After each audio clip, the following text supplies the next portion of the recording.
mag-secret file ay ilike mo muna ang video na to at mag-subscribe na sa aming YouTube channel. Don't forget to click the notification bell para hindi ka nahuhuli sa latest episode ng DJ Rocky's Secret Files.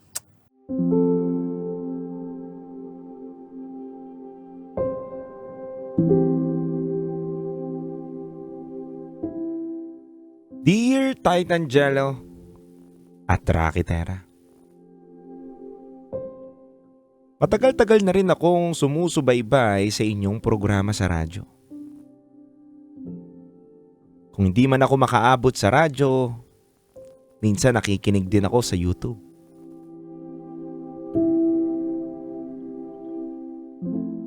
Lagi kong pinapanalangin na sana kapag sumulat ako dito sa inyong programa, mabigyan ng pagkakataon na mai-ere ang aking kwento. Tago nyo na lang po ko sa pangalang Liz. At ito ang aking secret file.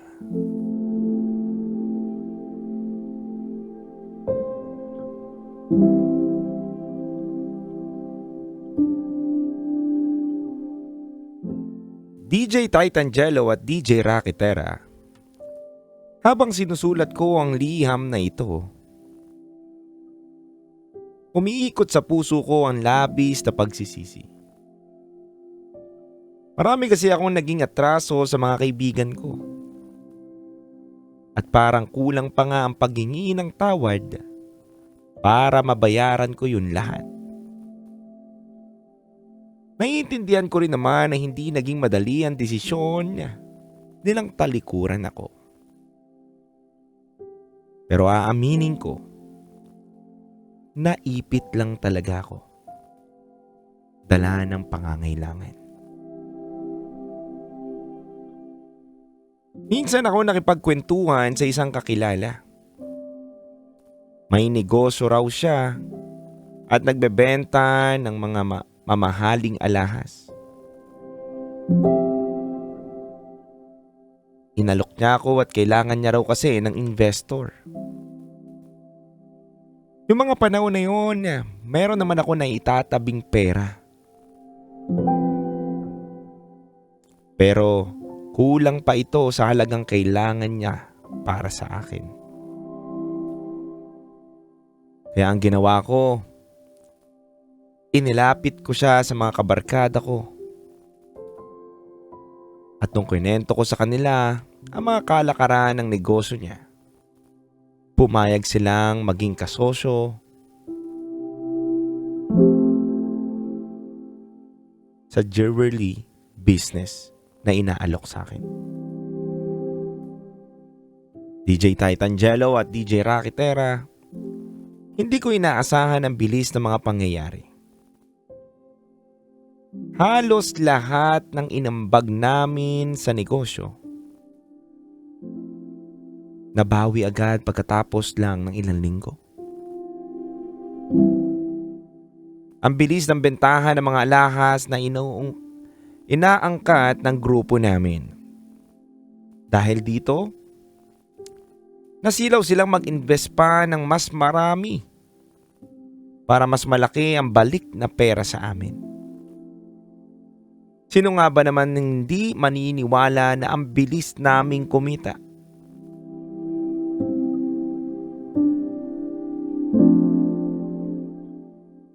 Kahit din po kasi ako, DJ Titan Jello, nagulat ako sa bilis ng pasok ng pera sa investment namin.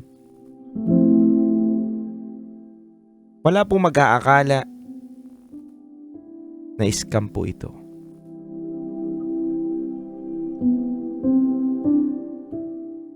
At dahil natuwa din po ang aking mga kaibigan na una kong nakasama mag-invest,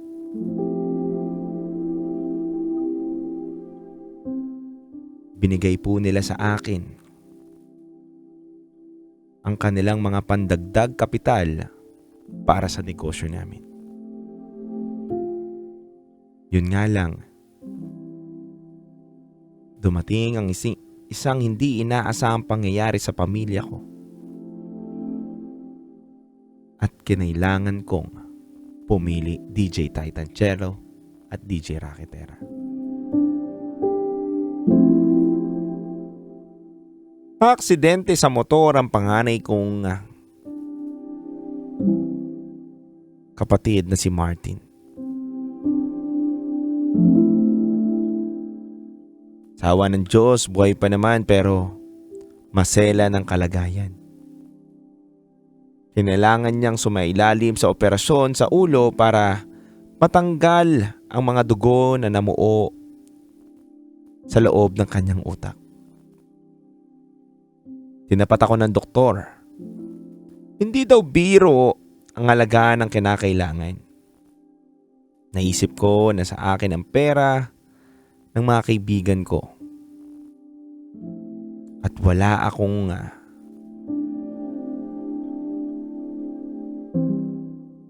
panahon na maghanap na mapagkukunan. DJ Titan Cello at DJ Rakitera,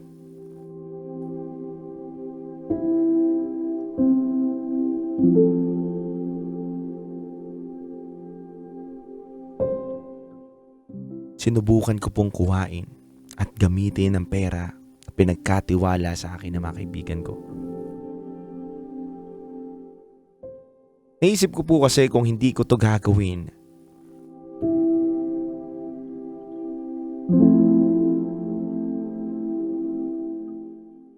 buhay naman po ang nakasalalay. DJ Titan Cello, kahit mabigat po sa loob ko, ginamit ko ang pera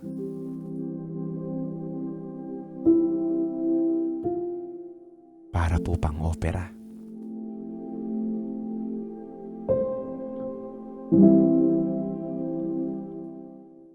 Sumailalim po kasi sa operasyon ang aking mahal kapatid, pero hindi naging madali ang lahat para sa amin. Nagkaroon ng komplikasyon ng operasyon. At kinailangan pa nga ng mas malaking halaga para maisaayos ang kalagayan niya. Hindi ko na po alam kung saan ako huhugot ng pandagdag noon. Buti na lang may mga kamag-anak akong nautangan, kaya nakaremedyo ako ng pandagdag. Sa madaling salita po, nakarecover si Martin sa nangyaring aksidente. Pero ako, hindi pa. Matapos po ang lahat, kinailangan kong harapin ang mga kaibigan ko at aminin sa kanila na nagastos ko ang kanilang pera. At gaya ng inaasahan ko, nagulat sila. At nakatikim ako ng maraming panghuhusga. Ang dami ko narinig na kasuklam-suklam na salita galing sa kanila. At isa na nga rito ang traidor, manggagamit, estapador, oportunista. At lahat ng yun nilunok ko at tinanggap ko. Pero kasi wala akong pagpipilian. Buhay po ang nakasalalay nung mga panahon na yun. Kaya ang diretsong sagot ko sa kanila ay unti-unti kong babayaran ang malaking halaga na nawala at nalustay ko. DJ Titan Cello at DJ Rakitera, nangako po ako na magbabayad sa kanila. Pero kung kailan, hindi ko rin po masabi. Hindi kami ganun kayaman na kayang kumita ng malaking halaga sa madaling panahon lang.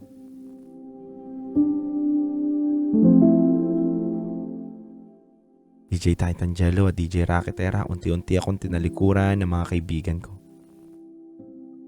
Yung iba sa kanila, pinabarangay na ako. Sinampahan ng samot-saring reklamo.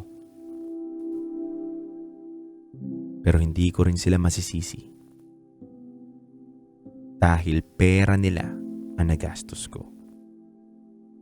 Pera nila ang nawala.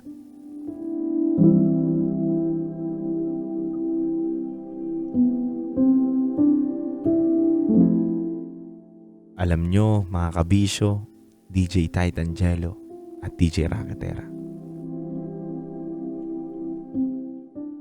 Ang tanong ko na lang talaga palagi, paano na kaya ako? Sa totoo lang po, hindi ko na alam ang gagawin. Lubog na ako sa utang. Nawala na sa akin ang tiwala ng mga kaibigan ko. At hindi ko alam kung pagkakatiwalaan pa nila ako. Alam kong may mga pangangailangan din sila. Kaso wala rin akong magawa sa ngayon. DJ Titangelo at DJ Rakatera, ano po kaya ang inyong mapapayo? Mga kabisyo, litong-lito na ako sa buhay. At sana po mahimasmasan ninyo ako. Lalo na't marami akong dinadala sa buhay ko ngayon na mabibigat na problema. Mga kabisyo, muli, salamat po. Ako si Liz at ito ang aking Secret File.